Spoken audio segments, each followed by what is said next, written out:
The strange ship appeared at the edge of Earth's solar system without warning. It was big, shiny, and shaped like a massive arrow. The world's leaders gathered in a secret room beneath New York City. They had prepared for this day, but still fear filled the room. Admiral Mary Winters stood tall as the screens showed the alien vessel. She had gray hair and sharp eyes that missed nothing.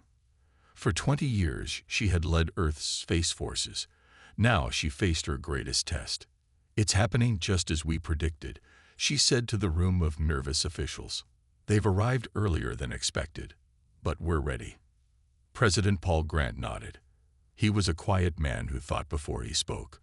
"Begin Operation First Light. I want our hidden watchers tracking every move they make."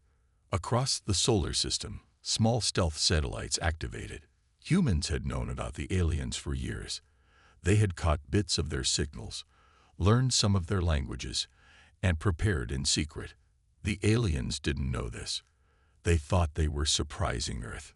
3 days later, the alien ship sent a message.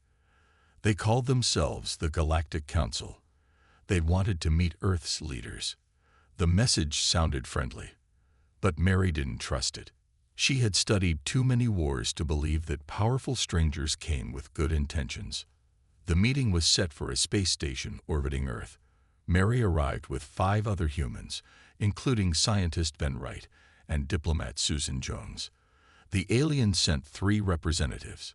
Their leader was Ambassador Zixtel of the Arthean Dominion. He looked almost like a tall human but had blue skin and 4 arms. "We welcome Earth to the galactic community," Zixtel said through a translation device. His voice sounded smooth and practiced. "For centuries we have watched your progress. You have reached the stars at last, and now you may join us." "We're honored," Susan replied with a smile that didn't reach her eyes. "Earth has much to learn from older civilizations." Zixtel nodded, his expression hard to read. "Of course. The Council has guided many young species. We will help your development." The meeting continued for hours. The aliens explained the rules of the Council. Earth could trade with alien worlds but couldn't build military ships beyond their solar system. Earth would need Council approval for new colonies. Earth would share all its technology with the Council.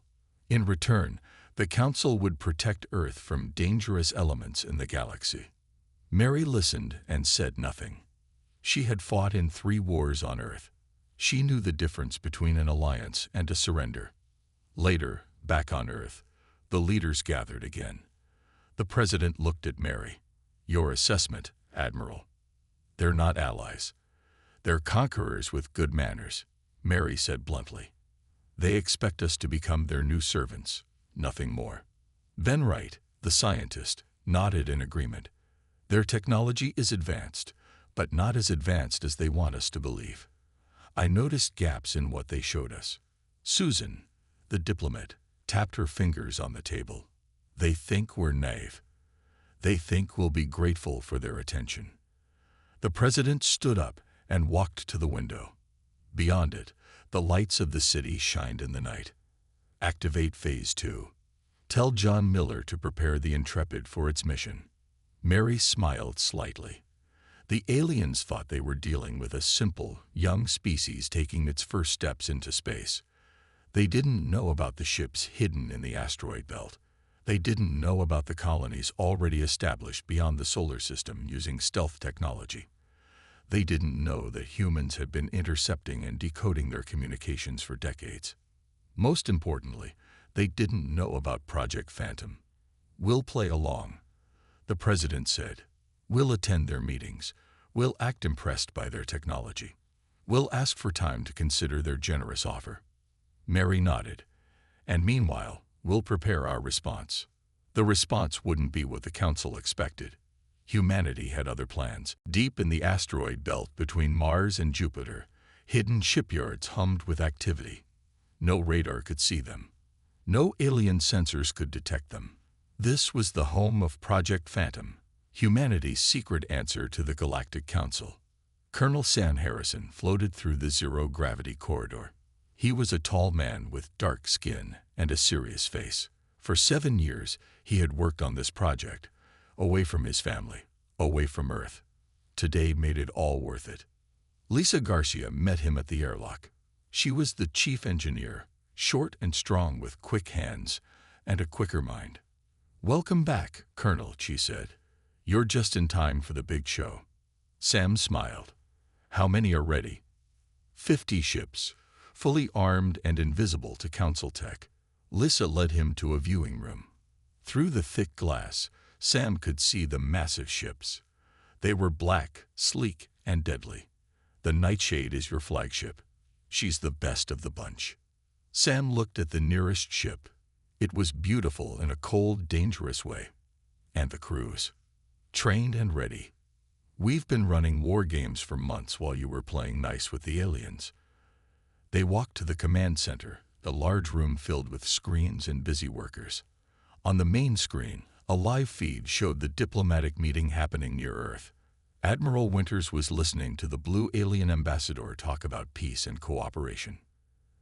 "They really have no idea, do they?" Lisa asked. Sam shook his head. "None. Their arrogance blinds them. They think we're children who just discovered fire." A message flashed on Sam's tablet. It was from Earth Command, directly from the President. "Activate Phantom. Phase 1 begins in 48 hours. Sam showed Lisa the message. She read it and nodded. "I'll alert the captains." Soon, the 50 ships would leave their hiding places. They would slip past the Council watchers. They would begin humanity's real first contact with the galaxy. Back on Earth, Vice President Alan Carter addressed the United Nations. He was older, with kind eyes that hid a sharp mind. "The Galactic Council has offered us membership," he said to the gathered leaders. "We are considering their terms. We ask for patience as we make this historic decision." What he didn't say was that Earth had already decided. No one would dictate terms to humanity. No one would limit their future among the stars. In a secure room beneath the UN building, Admiral Winters met with her top officers. Maps of the galaxy filled the screens around them, with Council worlds marked in red. "The Council controls trade routes between 200 star systems," she explained. "They maintain this control through their superior military and by keeping certain technologies from their member worlds." Captain Frank Lopes studied the maps.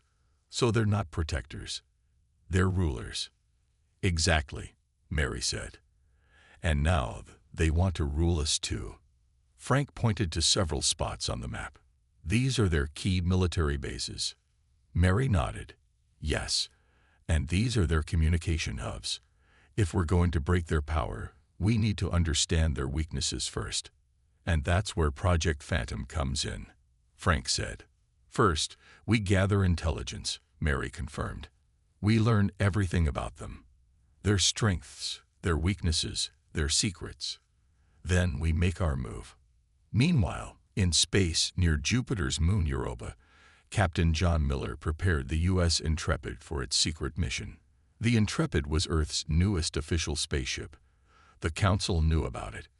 What they didn't know was what was hidden inside. "All systems ready, Captain," reported First Officer Diane Kim. "The package is secure." John nodded. He was younger than most captains, with steady hands and clear eyes.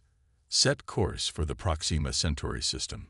Normal speed until we're out of the solar system. Then we'll show the Intrepid's real power." The Intrepid carried something important. Proof that the Council had lied to many alien races. Proof that could break the Council's power without firing a shot. As Earth's diplomats kept talking, humanity's shadow fleet prepared to change the galaxy forever. 3 months passed since the aliens first arrived. In that time, Earth's leaders met with the Council 6 more times. Each meeting ended the same way, with humans asking for more time to consider the Council's offer. Ambassador Zixtel was losing patience. Today, he brought 7 other alien representatives to Earth. They sat in a large room at the United Nations building. The walls were glass, showing the New York skyline. Zixtel's blue skin looked darker when he was angry. "Humans," he said, his voice cold.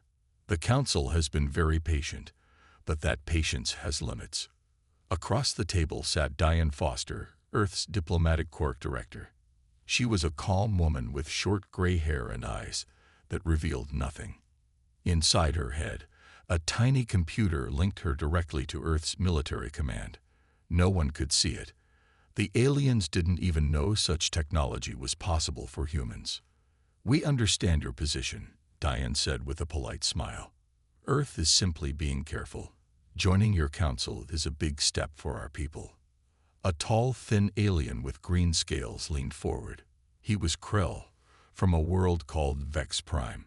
"The Council's protection is not optional. All spacefaring races must accept our guidance." Diane noticed how the other aliens nodded at his words. These were not equals offering friendship. These were masters expecting obedience.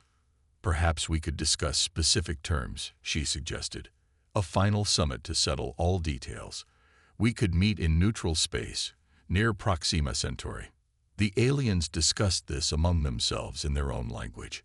Diane understood every word thanks to years of secret study. They were saying that humans were finally accepting reality, that Earth would soon be properly controlled. "We accept," Zixtel finally said. "In 2 weeks, we will meet at Proxima Centauri. The Council will send representatives from all major worlds. There, Earth will formally join the galactic community." What he meant was, there Earth will formally submit. As the meeting ended, Diane sent a message through her neural link. "Commence." Far away, in the darkness of space, 50 black ships activated their engines. The Shadow Fleet was moving. At the same time, the U.S. Intrepid reached its destination. Captain John Miller gathered his crew on the bridge. "Today we make history," he told them. "Not just for Earth, but for every world suffering under Council rule." His second-in-command, Diane Kim, opened a secure container. Inside was a data crystal glowing with blue light. "Is this really what they say it is?" she asked. John nodded. "The complete Council records, stolen by our deep space probes over the last decade. It shows how they've kept technologies from other races, how they've started wars to keep planets fighting each other instead of uniting against the Council. And we're just going to give it away. To the right people," John confirmed. "The resistance movements on 20 Council worlds. People who have been fighting the Council for centuries. The Intrepid's real mission wasn't war. It was truth. The data crystal contained evidence that could turn the controlled worlds against their rulers." Meanwhile, on Earth, Secretary General Kevin Walsh prepared to lead the official diplomatic mission to Proxima Centauri. He practiced his speech, which was full of friendly words about cooperation and mutual respect. What no one would notice was the small device in his pocket, a communicator that would let him know when Colonel Harrison's Shadow Fleet had completed its secret mission. The Council thought the meeting at Proxima Centauri would be Earth's surrender. They were wrong. In her private office, Admiral Winters reviewed the final plans with the President. "Once we show the controlled worlds the truth, the Council will begin to fracture," she explained. "And if they try to attack Earth?" the President asked. Mary's face hardened. "Then they'll learn what happens when you corner humans." The Council had spent thousands of years building their power through lies and manipulation. Humanity planned to bring it all down in a single day. The Proxima Centauri system glowed red against the black of space. Earth's diplomatic ship arrived first. It was big and white, with the United Nations symbol on its side. Secretary General Kevin Walsh stood on the bridge, watching the stars. "How long until the Council arrives?" he asked. "About 20 minutes, sir," replied the pilot, a young woman named Amy Lee. Kevin nodded and touched the small device in his pocket. Everything was going according to plan. While he led the diplomatic talks, the real action would happen elsewhere. Soon, 5 large Council ships appeared. They were colorful and shaped like giant arrowheads. They moved with perfect precision, showing off their advanced technology. The meeting took place on a neutral station orbiting Proxima's second planet. The room was large and circular, with windows looking out at the red dwarf star. 10 council representatives sat across from 5 humans. Ambassador Zixtel led the aliens. His blue face looked smug. "We are pleased that Earth has finally embraced wisdom," he said. "Today marks your formal entry into galactic civilization." Kevin smiled politely. "We look forward to a productive relationship." As the talks began, something else was happening far away. Commander Grace Howard led the Shadow Fleet to 12 different locations across the galaxy. The Nightshade was her ship, black and silent as space itself. "Position reached," reported her navigation officer, a serious man named Jason Burke. Grace nodded. "Deploy the drones." From the belly of the Nightshade, hundreds of small machines launched into space. They were the size of footballs, black and nearly invisible. They flew toward a massive space station, the military headquarters for the Council's Fifth Fleet. The drones didn't attack. They didn't fire weapons. Instead, they attached to the station's hull and began copying data. They took every secret, every plan, every communication. Similar scenes played out at 11 other Council installations. Human ships appeared from nowhere, launched drones, and began stealing information. Not a single shot was fired. Back at Proxima Centauri, a council representative named Gorv was reading the terms of Earth's membership. His voice was deep and slow. "Earth will reduce its military vessels by 60% within 1 standard year. Earth will share all technological developments with the Council for approval before implementation. Earth will."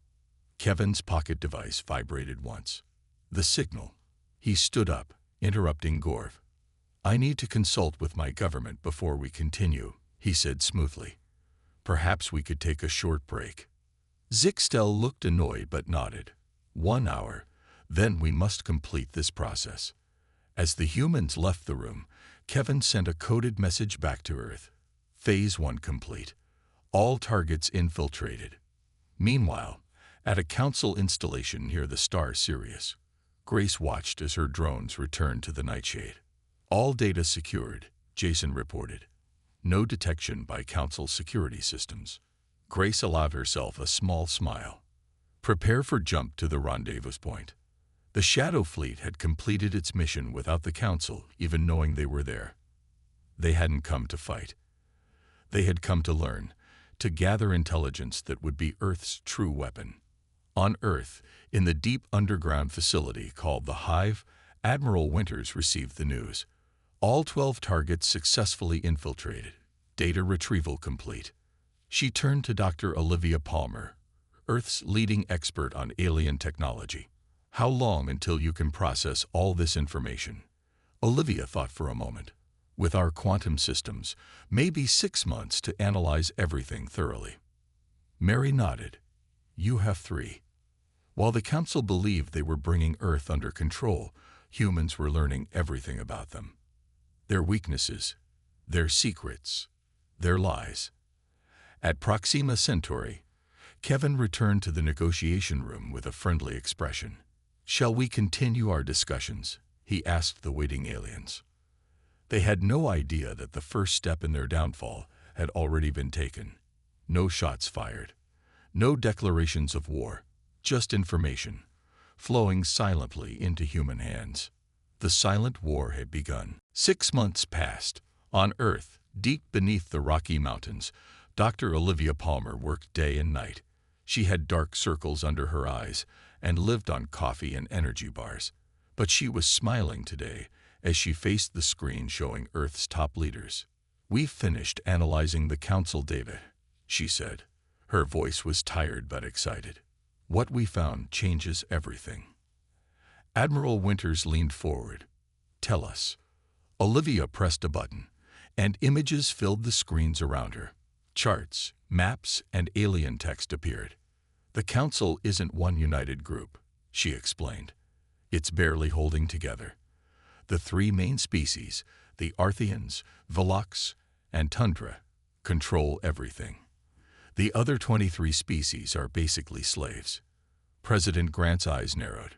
"Explain." "The ruling species use economic control. They keep important technologies from the others. They control trade routes. They even create conflicts between worlds to keep them weak. Olivia showed more data. Most importantly, the Council lies about Earth. They told their people we're violent and dangerous. They said we need to be controlled before we become a threat. General Ryan Brooks, a large man with short white hair, studied the information. So they're not offering us membership. They're offering us slavery. Exactly. Olivia agreed. And they've done this to 26 other species over the past 1,000 years. The room was quiet as everyone considered this news. Finally, President Grant spoke. Can we use this information to break their control? Olivia nodded eagerly. That's the best part. The Council's power depends on secrets and lies. If we show the controlled species the truth, the whole system could fall apart. Admiral Winters thought for a moment. How do we spread this information? The Council controls all communication networks. Olivia smiled. Not all of them. We found evidence of hidden resistance movements on 12 Council worlds. They use old technology the Council doesn't monitor. If we can reach them. President Grant stood up. Then we have our plan. Operation Breaking Chains begins today. For the next month, Earth continued diplomatic talks with the Council. Ambassador Zixtel became more frustrated with each meeting.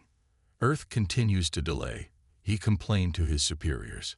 I believe they are stalling for time. What he didn't know was that Earth was using that time wisely. Captain John Miller and the U.S. Intrepid visited the edges of Council space. They made contact with resistance fighters. They shared the stolen Council data. On the planet Viridian, Resistance leader Kotal received the human data. She was tall with green skin and 4 eyes. For years, she had fought against Council rule. Is this information real? She asked John. Every bit, he confirmed. The Council has been lying to your people for centuries. Kotal studied the evidence and then looked up with fire in her eyes. This will change everything. My people must see this. Similar scenes happened on 11 other worlds. Human ships came with truth as their weapon. They didn't need guns or bombs. They just needed to break the Council's web of lies. Meanwhile, Earth's shadow fleet grew stronger. In the hidden shipyards, Lisa Garcia oversaw the building of 100 more stealth vessels. We're not looking for a war, she told Colonel Harrison as they inspected a new ship. But we'll be ready if one comes. Back on Earth, in a public meeting with Council representatives, Vice President Carter spoke carefully chosen words. Earth values the Council's patience, he said. We continue to consider your generous offer. What he didn't say was that Earth had already chosen a different path. Not one of submission or even direct conflict, but something new. A revolution of information that would remake the galaxy. In her mountain base, Olivia watched as the first reports came in from Council worlds. Protests were beginning. Questions were being asked. Demands for truth were growing louder. The silent war was working. Ambassador Zixtel paced in his private chamber on the Council's main station. The blue skin on his face had turned almost purple with anger. Reports from across Council space showed growing problems. On 6 different worlds, people were questioning Council rule. Some were even protesting in the streets. This cannot be a coincidence, he said to his assistant, a small gray alien named Merc. Something is happening, and I believe Earth is behind it. Merc looked nervous. The other Council members are asking questions too. The Velox representative wants to know why trade with Earth is taking so long to begin. Zixtel slammed his 4 fists on the table. Because the humans keep delaying. They ask for more time, more meetings, more discussions. I don't understand their game. What Zixtel didn't know was that the game was already far advanced. Earth's Special Agent Daniel Nguyen was meeting with Council resistance leaders on a secret base hidden in an asteroid field. Daniel was average in height with sharp eyes and a quick smile. He had spent years learning alien languages and customs. The evidence is clear, Daniel told the gathered aliens. They came from 12 different worlds, all controlled by the Council. The Council has been lying to all of you. They've kept your worlds divided and weak. An alien with red scales and long arms spoke up. We've suspected this for years, but could never prove it. Now you have proof, Daniel said, pointing to the data screens around them. And we have a plan to share this truth with everyone. Back on Earth, a group of human computer experts led by Penny Wright worked on a special computer virus. It didn't destroy data. Instead, it subtly changed information in the Council's central database. Trade agreements were slowly altered to benefit the oppressed species. Secret Council messages were made public. How long before they notice? Asked Joe Martinez, one of the programmers. Penny smiled as her fingers flew across the keyboard. By the time they do, it will be too late. The damage will be done. Meanwhile, Ambassador Zixtel demanded an emergency meeting with Earth's representatives. He was tired of delays and wanted answers. When he arrived at the United Nations building in New York, he was surprised to find representatives from 7 other council races were also present. Nicole Robinson, Earth's Undersecretary for Galactic Affairs, greeted them with a calm smile. She was a tall woman with dark skin and a gentle voice that hid a will of steel. "Welcome," she said. "We thought it was time for a more honest conversation." Zixtel narrowed his yellow eyes. "What do you mean? We have been nothing but honest with Earth." Nicole tapped a screen, and images appeared on the wall.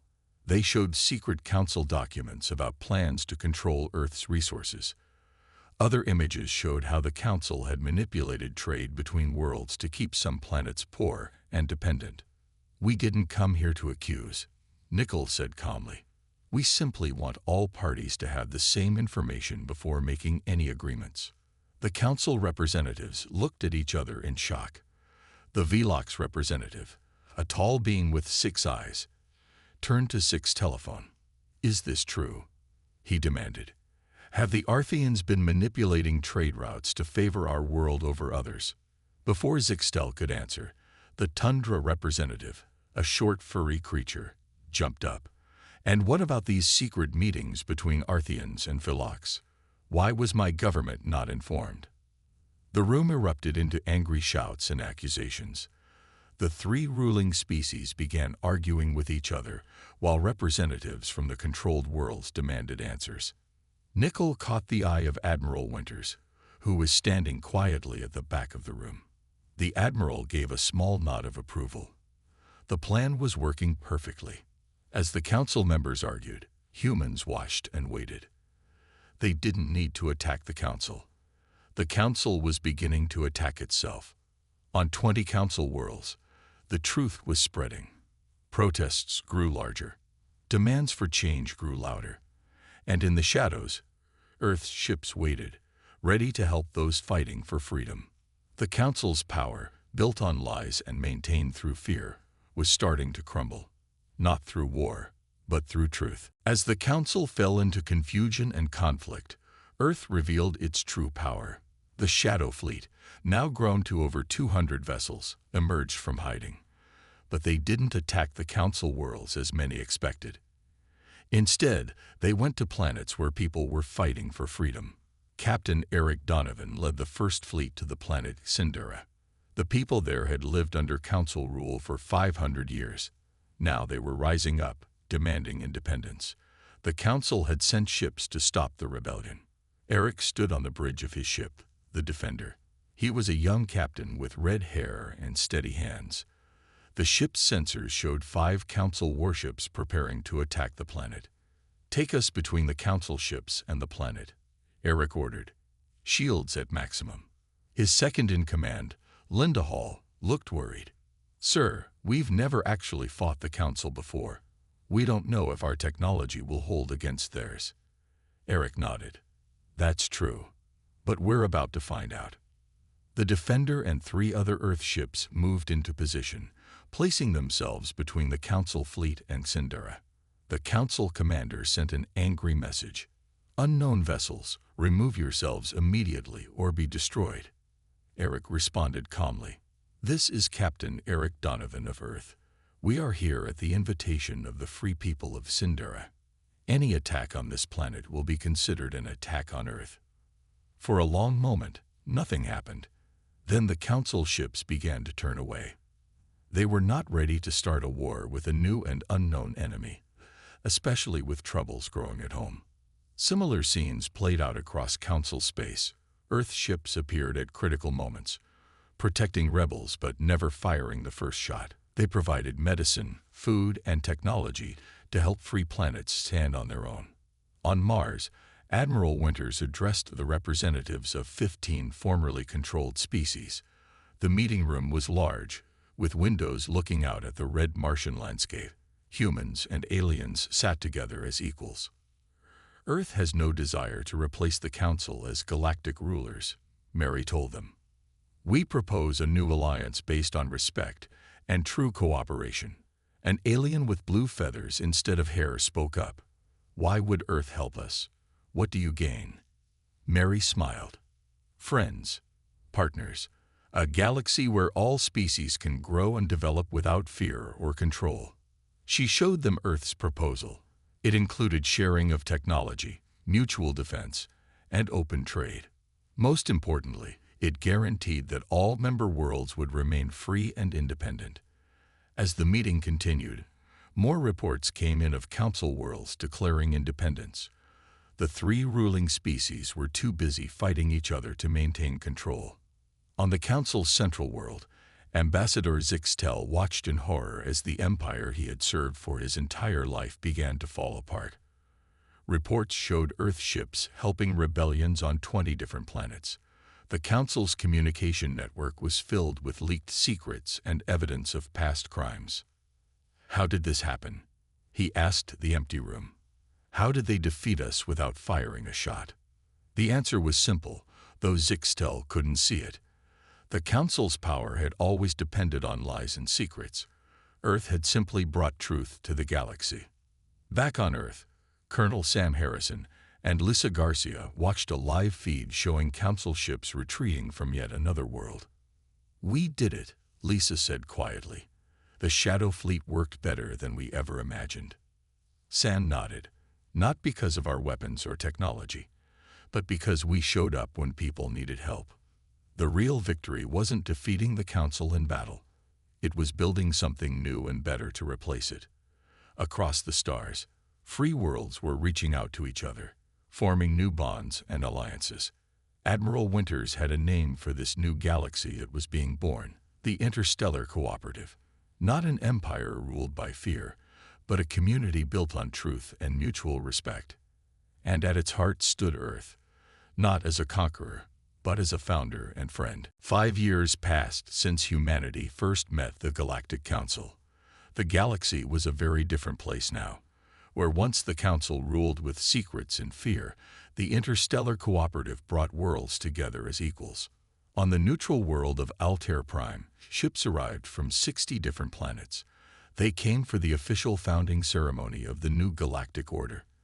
The meeting hall was huge, with high ceilings and walls made of a clear material stronger than steel. Through them, everyone could see the beautiful purple sky of Altair. President Laura Bennett of Earth stood on the central platform. She was older now, with lines around her eyes that showed both wisdom and kindness. Next to her stood leaders from the other founding worlds. Cottle from Viridian, Gorm of the Tundra, and others who had helped build this new alliance. 5 years ago, the Council demanded Earth's submission. Laura began. Her voice carried through the hall. They expected us to bow down and accept their rule. They thought we would be grateful for their control. She paused, looking at the gathered representatives. But humanity chose a different path. Not one of war or destruction, but one of truth and freedom. We didn't fight the Council with weapons. We fought them with information. We showed the galaxy the truth behind their power. Around the room, many nodded. They remembered how Earth had helped their worlds break free. Today, we make official what has already been true for years, Laura continued. The Interstellar Cooperative is born. Not an empire, not a council that rules from above, but a true partnership of free worlds. Cottle stepped forward. The tall green alien's 4 eyes shined with emotion. Without Earth, my people would still live in chains, she said. Not metal chains, but chains of lies and economic control. Earth showed us the truth and stood with us when we fought for freedom. One by one, representatives from other worlds spoke. They told similar stories of how Earth had helped them, not by conquering or controlling, but by revealing truth and offering friendship. At the back of the hall stood a figure few recognized. Zixtel, once the proud ambassador of the Arthian Dominion, was now a refugee. His world had rejected him when the truth about the Council's actions became known. He watched silently as the new galaxy took shape before his eyes. Only now did he truly understand. Earth had never feared the Council. Humans had been planning this revolution from the first moment of contact. Not with guns or bombs, but with truth as their weapon. After the speeches, Captain John Miller prepared to board the U.S. Intrepid. The ship that had triggered first contact was now preparing for a new mission. It would lead a joint expedition beyond the old borders of Council space, exploring regions no one had visited before. John looked at his crew. Humans stood side by side with beings from a dozen different worlds. This was the future he had fought for. The galaxy just got a lot bigger, he told them as they prepared to leave orbit. And a lot more interesting. On Earth, in the hidden base beneath the Rocky Mountains, Admiral Winters shut down the war room for the last time. The screens that had once shown Council movements now displayed trade routes and scientific missions. Was it worth it? Asked General Brooks, who had come to help close the facility. Mary smiled. Look at what we've built. Not an empire, but a community. I'd say that's worth everything. Across the stars, a new age had begun. The Council that had ruled for thousands of years was gone. In its place stood something better, a galaxy of free worlds working together. Humanity had changed everything, not through force, but through truth and courage. When the Council had demanded talks, humanity had other plans, better plans, plans that changed the course of galactic history forever. And as the U.S. Intrepid jumped to light speed, heading for unknown stars, it carried with it the greatest lesson Earth had taught the galaxy.